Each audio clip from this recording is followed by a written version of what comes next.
Welcome to Kevin Makes Cool Things. I'm Kevin, and this is a hollow wand with an exposed core. On my last rewatch of The Deathly Hallows Part 1, there was one scene that caught my attention.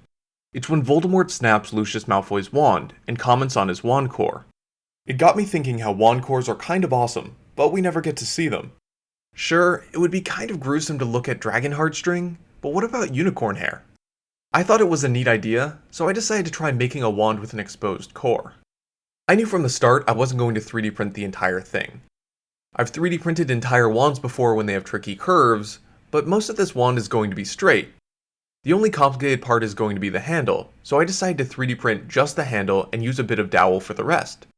This was partly to save on filaments, but mostly because I thought it would be more interesting. For the design, I started by researching what other people have done. There are some folks on Etsy who have made some amazing wands. Looking at what they've done, and figuring out what I like and dislike about their designs, helped me decide what I wanted to make. Next, I figured out my rough design. I knew that I wanted the handle to be significantly larger than the rest of the wand. This gave me some leeway to show off the wand core, and also made it more comfortable to hold. I knew the top of the handle would have to come together to join with the dowel, and I decided to taper off the bottom into a gentle point. Making this with OpenSCAD was really convenient. I used a for loop to generate everything. Since the degree of rotation and the measurements were all stored in variables, I could easily tweak the design until I liked it. Eventually, I got to printing, which took 3 attempts. For my first attempt, I decided not to use supports. The spiral was gradual enough it shouldn't have needed them, but it turns out it did. The motion of the printer caused the pieces to collide and stick together, so it was back to the drawing board. For my second attempt, I added some rings and turned on supports.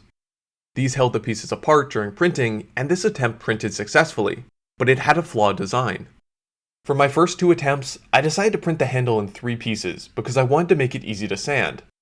I left a series of small holes, the same size as a paperclip, to help guide the pieces together during gluing. In the end, it still wasn't enough. What I didn't realize was that gluing everything together would be nearly impossible. Between the spiraling of the pieces and the difficulty of clamping everything together, it was a total mess. For my third attempt, I combined the middle and base of the handle to hold everything together. This was harder to sand, but it made it possible to stick everything together with some 2-part epoxy and some bits of paperclip. My only big mistake was breaking off the uppermost ring. If I had left that intact, then the pieces of the handle would have been perfectly positioned. I removed it, so instead of gluing 2 pieces together, I was gluing 3 separate pieces onto a 4th piece. If you try making this, then do yourself a favor and don't mess with this top ring until everything's glued together. I did some sanding and applied some wood filler to help smooth out the handle. Then I set it aside and started working on the rest of the wand. The other piece of the wand is a 9-inch length of dowel. I wanted this to taper nicely, so I roughly carved it with a knife and then smoothed it out with some sandpaper. I drilled a hole in the bottom of the dowel, which matched a hole in the top of the handle. I broke off the head of a nail and used it to join these 2 pieces.